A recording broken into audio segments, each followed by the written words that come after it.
Hello, everybody. The attendance tonight was 17,110. It was a sellout, and we broke the record here. Highest grossing sporting event in the arena's history. Gate was $2 million. Bonuses tonight, Gillespie and Oliveira both win $50,000, and Burgess and Rosa win $50,000 each, so congratulations to them. Another great trip to New York. I want to thank the people of Buffalo and the media here. It was amazing. Really appreciate all the support.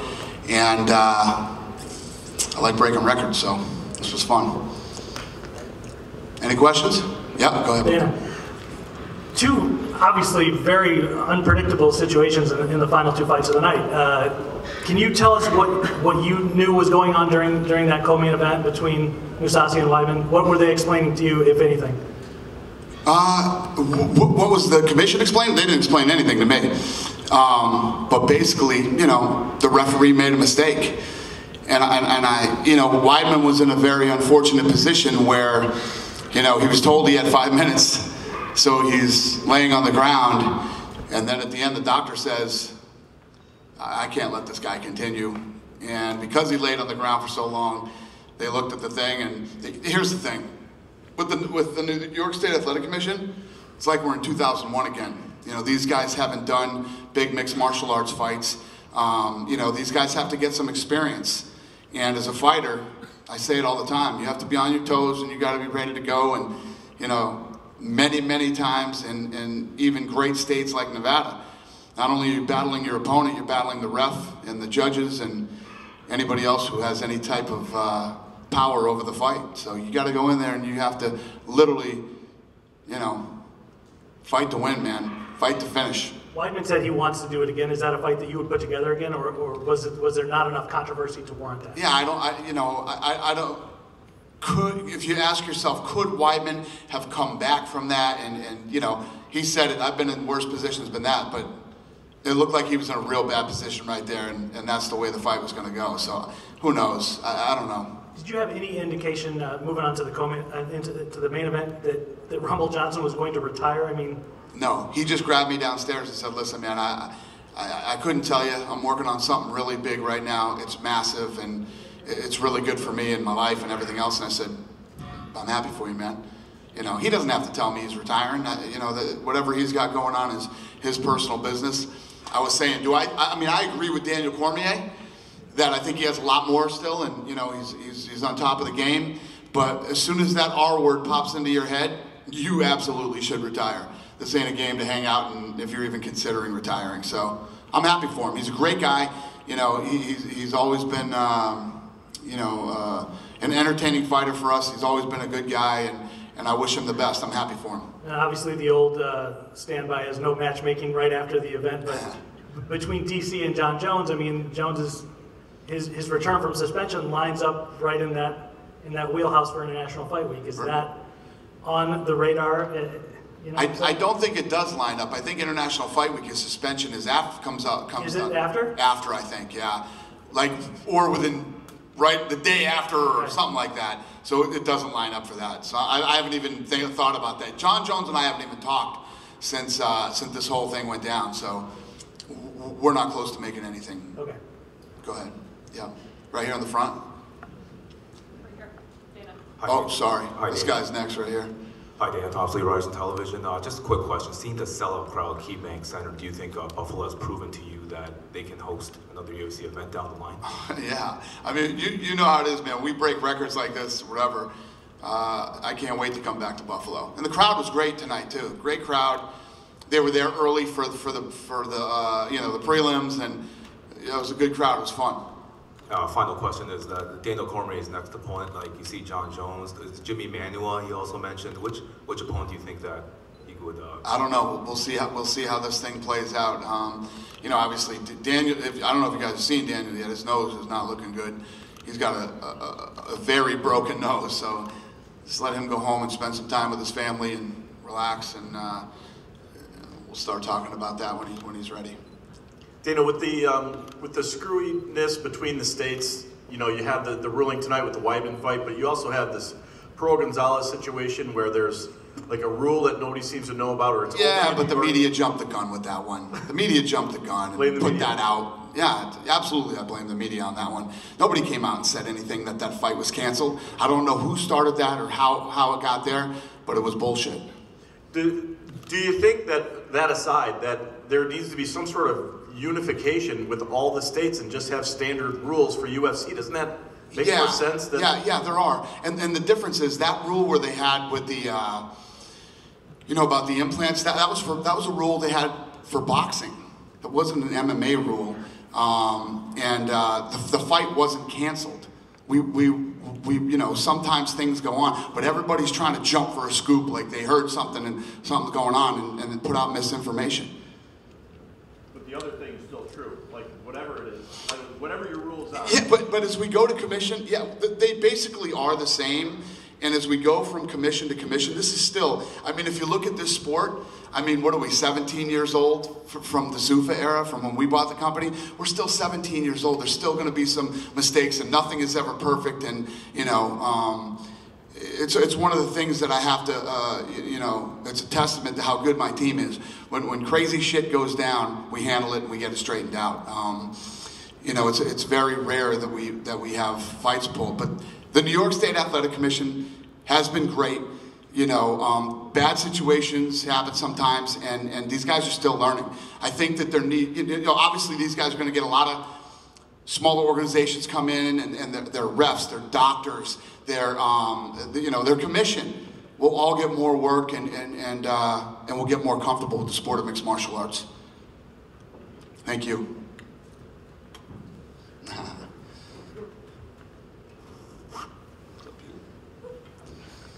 You said that you weren't sure about Jones' suspension. Sorry, back here in the middle. Yeah. You said you weren't sure about Jones' suspension, how it lined up. You're still... No, I said I don't know exactly what day it lands on, but it's in that ballpark of International Fight Week. But I thought it was 2 days before. I think it's after. Maybe you're right. Because I think you also can't promote fights alone. I hope you're right, but I don't know. I guess how much would your decision on that have to do with if you're still trying to make Bisping and St. Pierre happen and how that all works out? Yeah, definitely. Well, obviously, Cody and TJ are already on that card. So, yeah, we'll see how that goes. And not to mention anybody specifically from tonight, but if one of your fighters were to say they wanted to go play football and they were under contract, would you allow that, or how would that work out with you? If a fighter wanted to go play football, like NFL football? Yeah. That's like NFL players saying they want to come over here. I don't know. Why, you know something that I don't know? Just wondering about a new venture for one of your fighters. It's a weird question, but okay. Yeah. Just wondering. Okay. We'll see what happens there. Okay. Thanks. Thanks. Dana. Yeah. USADA told me last week that Jones' suspension is up July 7th. So, Yeah. Jones. So the fight would be July 8th, 213. Is that too close? I think so, because I don't think I think he was just saying he wouldn't be allowed to promote or do anything like that if he's on suspension. You are allowed to promote. I asked them that too. Well, there you go. You know more than I do. But would you feel comfortable? I mean, with Nevada, because he'd have to get relicensed. Does that just feel too close to? Yeah. Yes. Okay. Yeah, I wouldn't want to deal with that whole nightmare. Listen, if Jones fights, Jones going to be a co-main event anyway. So there's already a co-main event on that card. Because you said you won't put him in the headlining. Not yet. Even if it's Daniel. Yeah. Okay, you'd put TJ and Cody ahead of them. I'd put just about everybody ahead and make them the main event. Yeah. Because of what's happened. Yeah, I just don't have the faith right now that the fight's going to happen. Okay. And I don't want to spend millions and millions of dollars again promoting a fight that doesn't happen. Did you talk to him? Did you have a chance to talk to him? No, we didn't talk. Are you going to talk after this? Probably not. We'll probably talk closer to when it's time for him to fight, which I don't believe will be in July anyway, so. Okay. And just one more. Gegard Mousasi, I'm sure you heard, very vocal about his contract. Now he's a free agent, or going to be a free agent. Yep. Well, now we can't complain about the money, because now we're going to find out, But what are your thoughts on A, what he said, and B? What did he say? Just saying he wants to be paid more. He didn't like the fact that Mark Hunt, who he beat, paid more than him. Dan Henderson, so I was just wondering about that. Dan Henderson's been in the game forever, okay? Mark Hunt has an entire country behind him. When Mark Hunt, when we do fights in Australia, he sells out arenas, okay? Gegard Mousasi isn't selling out arenas. That's why guys like that, you see guys like Bisping, different fighters from Brazil, Conor McGregor, you know, when you have guys who have countries behind them, it's a game changer for them. Not everybody has that luxury. Last question, are you interested in talking to him? Do you want to have him still around? Yeah, listen, I'm a Gegard fan. I'm the one that brought Gegard in here. I like the guy very much. So yeah. Thanks. Dana, just a quick thought on the retiring Patrick Cote, who's been with the organization for a very long time. Yeah, great guy. You know, great ambassador of the sport. Has always been, you know, a fun guy to deal with. One of our first, you know, when we got into the sport and as Canada started to take off, he was one of the big stars in Canada with GSP and the rest of the crew. You know, I'm happy for him too, and it's been an honor having him fight in the UFC. Caitlin Shigeaga was talking to us tonight again about the flyweight division. Just while we're on the topic of women's divisions, is that something in the pipeline?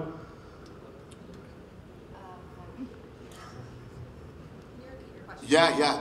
The talent is incredible. You talking about the women? Yeah, like is there a women's flyweight division? Yeah, absolutely.